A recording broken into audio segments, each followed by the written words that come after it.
मुसीबत में पड़ोगे मेरा याद करना। 13 दिन रात को আমাকে ফোন করলো, মাখন जी आप जो बोला वही हुआ, मायावती छोड़ दिया, एक कुमारी आउट ऑफ पिक्चर, क्या करूं? মন্ত্রিসভা তোর দো, অফিস তো মধ্য চুনাও বলাও, তাই করলো। আবার নির্বাচন হলো, আবার জিতলো। 1 বছর 13 দিন এইবার হলো, 1 বছর 13 দিনের দিন জয়ললিতা আর মমতা ছেড়ে দিল, রেলমন্ত্রী করেছিল ওকে। अरे माखन जी क्या करूं? हम बोले फिर चुनाव बुलाओ, अब की बार तुम पूरा 5 साल रहेगा। बोलो জিতলো 5 বছর থাকবে। তো নরেন্দ্র মোদী কেন, অটল বিহারী বাজপেয়ী আমাকে আমার কথা মতন চলতো। নমস্কার, আপনাদের স্বাগত জানাচ্ছি এই সময় লাইভে। আমি প্রীতম দে, আমার সঙ্গে রিক্তম রয়েছে। আজকে এই সাক্ষাৎকার আমার লাইফ টাইম সাক্ষাৎকার, আমার তো বটে, রিক্তমের তো বটে। আমরা ধন্য, এবং প্রথম যেটা করে আমি শুরু করব সেটা হচ্ছে ওনাকে প্রণাম করে, পায়ে হাত দিয়ে প্রণাম। প্রণাম নেবেন, আশীর্বাদ করবেন, আমাদের সবাইকে আশীর্বাদ করুন। এবার ওনার পরিচয়টা দিয়ে রাখি, জানি না আপনাদের কাছে আর পরিচয় দেওয়ার দরকার আছে কিনা। শ্যামাপ্রসাদ মুখোপাধ্যায়, তার স্নেহধন্য মাখনলাল সরকার, এবং এই মাখনলাল সরকার তাকে, প্রবীণ মানুষটিকে পায়ে হাত দিয়ে প্রণাম করেছেন প্রধানমন্ত্রী নরেন্দ্র মোদী এবং মুখ্যমন্ত্রী শুভেন্দু অধিকারী। তবে ভাববেন না সেই কারণেই প্রণাম করলাম, তা নয়। প্রণম্য, তিনি প্রণম্য, যার সঙ্গে বসে আছি তিনি প্রণম্য। তাকে সামনে নিয়ে আসা এবং তাকে প্রণাম করা তো অবশ্যই। আমি ওনার কাছ থেকে আরেকবার জানবো, সবাই জানছেন, আরেকবার জানবো, এটা সবাই বলছেন যে প্রধানমন্ত্রী স্বয়ং, আপনি ভেবেছিলেন যে উনি মানে এরকম এখনো পর্যন্ত কি রাজনীতিবিদ এরকম কি আছেন, মানে আপনি ভেবেছিলেন? শুনুন, প্রধানমন্ত্রী যে এর আগেও আমাকে প্রণাম করেছে পায়ে ছুঁয়ে। কালকে কালকে এই সালটা দিয়ে উনি একদম পাজা করে ধরে সম্মানটা যে জানালো, উনি জেনে নিয়েছে আমার সম্পর্কে 100 বার আপনাকে অনেক কথা বলছিলেন। না না, এর আগে যখন উনি আমাকে প্রণাম করেছিল ওই আডবাণীর কথায়, যে অনেস্ট ওকে সাক্ষাৎ করবে তুমি, সাক্ষাৎ যখন করলো তখনও প্রণাম করেছিল পাজে। আমি বললাম যে नरेंद्र, कोरोना पीरियड में পায়ে ধরা উচিত না, বলে আপনার পায়ে ধরলে কিছু হবে না। নরেন্দ্র মোদীজি বললেন, হ্যাঁ, আপনি আমার শিরে হাত রেখে আমাকে আশীর্বাদ করুন, আমি যাতে আপনার মতো সৎ থাকতে পারি। আমি অবশ্যই আশীর্বাদ করব, তুমি এগিয়ে চলো, দেশের জন্য কাজ করো, ভগবান তোমাকে সহায় থাকবে। এই আশীর্বাদ করেছিলাম 21-এ। কালকেও তারই পুনরাবৃত্তি হলো। সেদিনও একটা শাল দিয়ে আমায় জড়িয়ে ধরেছিল আডবাণীর কথা মতন, কালও তাই করলো। এই শালটা সেই শাল তো না, এই শালটাই তো গতকাল আপনাকে এইটাই দিয়েছে। এর আগে অন্য দিয়েছিল। তো আজকে আমি যে নরেন্দ্র মোদীর কাছে উত্তীর্ণ, ভগবানের কাছে, না না এরকম বলুন, ভগবানের কাছে, ভগবানের আশীর্বাদ না থাকলে এটা সম্ভব। এরকম প্রধানমন্ত্রী মানে কি আর মানে এরকম আর কি দেখা যায়? এরকম আমার কথা শোনো, এর আগে অটলজি তো আমার প্রাণের, সে যখন প্রধানমন্ত্রী হলে আমি ছিলাম। তোমরা শুনলে কথা আশ্চর্য হয়ে যাবে। প্রধানমন্ত্রী শপথ নেওয়ার পরে আমাকে তুই করে বলতে পারেন, আপনি তুই করে বলুন, খুব খুশি হব, খুব খুশি হব। শুনো, উনি আসলেন, আমি বললাম अटल जी आप तो शपथ ले लिया, मेरा मन में एक विचार बताए तो आप नाराज हो जाएंगे। मैं नाराज नहीं होऊंगा। माखन जी आप बोलिए। আমি চুপ করে থাকলাম। माखन जी काहे नहीं बोलता है? मेरा एक सवाल है, आप कुमार है एक, लो तो हूँ, चार कुमारी को मंत्रिसभा में लिया, टांग तो नहीं फाड़ देगा। চুপ হয়ে গেল, 15 মিনিট কোনো কথা নাই। সবাই বলল এখন দেখ তুমি কি বলে দিলে, গম্ভীর হয়ে গেল। 15 মিনিট পরে माखन जी बात आप सही बोला, लेकिन कोशिश तो करना चाहिए। बोले कोशिश करो, मुसीबत में पड़ोगे मेरा याद करना। 13 दिन रात আমাকে ফোন করলো, माखन जी आप जो बोला वही हुआ, मायावती छोड़ दिया, एक कुमारी आउट ऑफ पिक्चर, क्या करूं? मंत्रिसभा तोड़ दो, ऑफिस तो मत दो, चुनाव बोलाओ। তাই করলো, আবার নির্বাচন হলো, আবার জিতলো। 1 বছর 13 দিন এইবার হলো, 1 বছর 13 দিনের দিন জয়ললিতা আর মমতা ছেড়ে দিল, রেলমন্ত্রী করেছিল ওকে। अरे माखन जी क्या करूं? बोले फिर चुनाव बुलाओ, अब की बार तुम पूरा 5 साल रहेगा। হলো, জিতলো, 5 বছর থাকলো। তো নরেন্দ্র মোদী কেন, অটল বিহারী বাজপেয়ী আমাকে আমার কথা মতন চলতো। যখন প্রসঙ্গ উঠলই তখন বলি, মমতা বন্দ্যোপাধ্যায়ের প্রসঙ্গ যখন উঠলই, এই সম্মান পেয়েছেন? শোনো, মমতা সম্পর্কে আমি কোনো বক্তব্য রাখবো না, যে সংবিধানে মানে না। আর ওর সম্পর্কে বক্তব্য রাখতে গেলে আমার মুখে খারাপ ভাষা বলতে হবে, এইটা আমি বলতে রাজি নেই। আচ্ছা, একটা কথা তাহলে বলি, সেই মানুষের কথা বলি, শ্যামাপ্রসাদ মুখোপাধ্যায়, শ্যামাপ্রসাদ মুখার্জিকে তো আপনি নিজে পায়ে হাত দিয়ে প্রণাম করেছি, একটু বলুন। শ্যামাপ্রসাদকে তো নমস্কার করি, আর বুকে জড়িয়ে নিল। আমি বললাম আমি আপনার সাথে যাব। তোমার কে আছে? আমি বললাম মা আছে, চলো। সেটা ওই কাশ্মীর, হ্যাঁ, কাশ্মীর। একটু শুনি না, একটুখানি বলুন না। তারপর তো ওনার সাথে আর দেখা হলো না, না।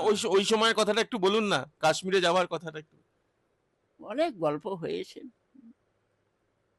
উনি জনসংঘ প্রতিষ্ঠা করেছিলেন, আমাকে শুধু বলেছিলেন তুমি জনসংঘে যোগ দিও, দেশটাকে বাঁচাতে হবে। জনসংঘের জেনারেল সেক্রেটারি হয়েছিলাম, বিরোধ অবস্থায় ছিল সভাপতি। তারপরে যখন ইমার্জেন্সি টাইমে সব জেল খাটলো, আমি তো জেলে যাইনি, আমি জনতা বাড়িতে যাইনি, আদর্শচ্যুত হবে না কথা দিয়েছিলাম শ্যামাপ্রসাদ। তো ভেঙে গেল জনতা পার্টি। ভেঙে যাওয়ার পর যখন বিজেপি হলো, আমাকে 4টা ডিস্ট্রিক্টের দায়িত্ব দিয়ে কনভেনার করেছিল দিল্লির। আমি বললাম মালদায় আমি যাব না, আমার আউট অফ এরিয়া হয়। দিনাজপুর তখন ভাগ হয় নাই, দিনাজপুর, জলপাইগুড়ি, শিলিগুড়ি, 1 বছরের ভিতরে ওই 2টা আর দার্জিলিং, 3টা জেলায় সংগঠন করে আমি রঞ্জিত শাহকে জলপাইগুড়ি আর শিকদারকে আমি দিনাজপুরের দায়িত্ব দিয়েছি। বললো যে এত বড় এরিয়া আমি একা পারবো? আমি জায়গায় জায়গায় তোমাদের মেম্বারশিপ করে সহায়তা করব। বলে তাইলে নিব, সহায়তা করেছি। তারপরে 1 বছর পরে আমি নির্বাচনের, দার্জিলিং জেলার নির্বাচনের ঘোষণা করলাম আগামী রবিবার, 1 সপ্তাহ পরে, সবাইকে নোটিশ করতে হয়। তো তখন আমার দার্জিলিং জেলায় 601টি মেম্বার হয়েছিল, 25,000-এর উপরে। 601টি মেম্বারকে নোটিশ পাঠিয়ে দিয়েছি, রবিবারে নির্বাচন। যেদিন নোটিশ পাঠিয়ে দিলাম তারপরের দিন আমার মহামৃত্যু হলো, আমি ধরা গলায়। আমার ভাইস প্রেসিডেন্ট বিদেশ মজুমদারকে দায়িত্ব দিলাম, তুমি রবিবারে ইলেকশনটা করবেন। উনি বললো যে আপনাকে তো আমার এই পাওয়ার অফ অ্যাটর্নি লাগবে, আপনি আমাকে দায়িত্ব করে দিলাম। তারপর বললো যে 5-6টা ফর্ম দেন, যারা নমিনেশন সাবমিট করে সভাপতির জন্য দিলাম। তার ভিতরে কী করলাম, আরও 3 জনের নাম, এক উকিল না, দুই উকিল, একটা কালিম্পঙ্গের কাশিয়াঙ্গের, একটা শিলিগুড়ি বালের নিপেন্দার, আর একজন দাঁড়াইছিল আমাদের মারোয়ারির ভিতরে দাঁড়াইল। তো বিদেশ মজুমদার কি করেছে, একটা ফর্মে আমার নাম দিয়ে দিয়েছে। আচ্ছা, তো রবিবারের ইলেকশনে দেখা গেল ওই তিনজন যে দাঁড়াইছিল নিজ নিজ ভোটটাই ওরা পেয়েছিল। আচ্ছা, 601টি মেম্বারের ভিতরে ওই তিনটা বাদ দিয়ে বাকি মাখন সরকারকে সাপোর্ট করেছে। মনমোহন রায় কেন্দ্রের প্রতিনিধি হিসাবে, আর বংশীলাল সোনি RSS এর প্রচারক। সন্ধ্যার সময় দেখি ফুলের তোড়া নিয়ে আমার বাড়ির সামনে। আরে বংশীতে কি ব্যাপার? বলে আপনি এখানে বিজেপির সভা, আমি দাঁড়াই নেই, সভাপতি হয়ে গেল। বলে বিজেশবাবু আপনার নাম দিয়েছে, সবাই আপনাকে ভোট দিয়েছে। আরে আমার মাতৃবিয়োগ হয়েছে, আমি কেন্দ্রের নির্দেশের দায়িত্ব পালন করেছি, এখন আমি সভাপতির দায়িত্ব, না না এ হবে না, তোমরা যাও। আর আমি এখন ধরা গলায় এই ফুলটা দিয়ে নেব না, ওরা চলে গেলাম। তারপরে মায়ের শ্রাদ্ধের পরে হঠাৎ দেখি বংশীলাল সোনি আর হরিপদ ব্যানার্জি, হরিপদ ভারতী ভারতী আমার বাড়িতে মৎস্যমুখীর পরের দিন।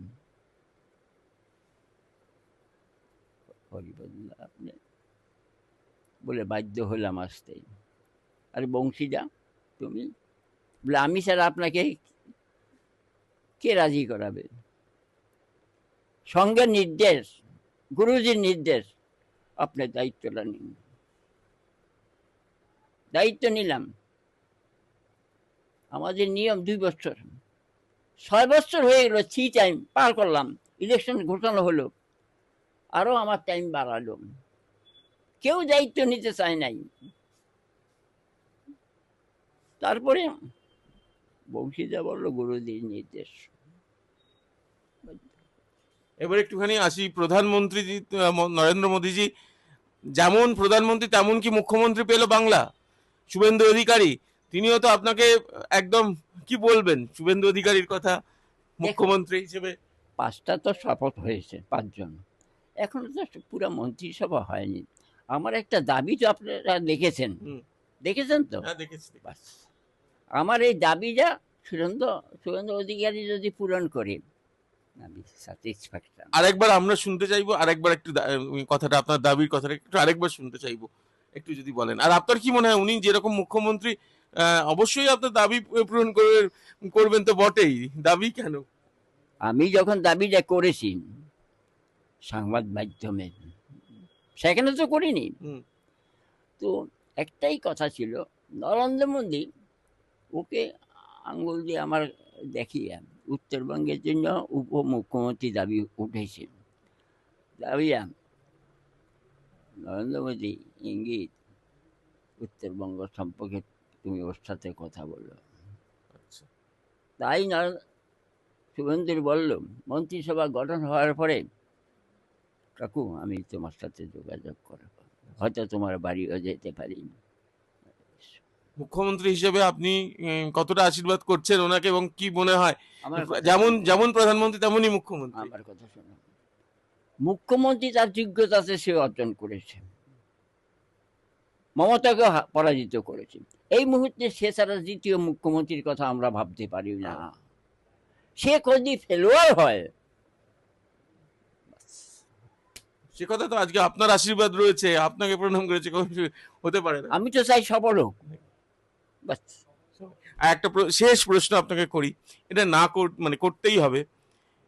এখন বিজেপি ক্ষমতায় আসার পরে চারিদিকে দেখা যাচ্ছে সবাই নিজেরা হঠাৎ করে পরিবর্তন হয়ে যাচ্ছে, তাদের না কোনো আদর্শ বলে কিছু নেই। আপনি নিজে মানে যে কথাগুলো আপনি শুনলাম, আমার কথা শুনুন, আমাদের জনসংঘের থেকে বিজেপি একটাই কথা ছিল যে আমরা সদস্যদের ভেরিফাই করে নিতাম। তারপরে হঠাৎ করে 2 বছর আগে বিজেপি ঘোষণা করলো, মানে মিস কলে সদস্য। আমি প্রতিবাদ করেছিলাম, আরে ভাই, মিস করলে সদস্য তো দাউদ ইব্রাহিমও হতে পারে। এর আমি বিরুদ্ধে ছিলাম, সংযত হয়ে গেছে। এখন ওই যে কেউ আসবে বিজেপিতে, সম্ভব না, আমি বাধা দিয়ে দিয়েছি। আর আর দীর্ঘায়িত করব না। একটার পর একটা ইন্টারভিউ দিচ্ছেন, খালি একটা কথাই বলবো, আমি জানি না যারা দেখছেন বা যারা হয়তো বলবেন, আমি আমার ক্যামেরায় রিক্তম রয়েছে, ওকেও বলবো কাজ হয়ে যাওয়ার পর, কিন্তু আমি অন ক্যামেরা সাংবাদিকের প্রণাম করা উচিত কি উচিত না, আহ, আমি সেই সেই বিতর্কের মধ্যে ঢুকে পড়লেও আমি যেমন শুরু করেছিলাম শেষও করব। আপনাকে প্রণাম করে আশীর্বাদ করবেন প্লিজ। আশীর্বাদ করি, সফল হও। নমস্কার। হ্যাপি।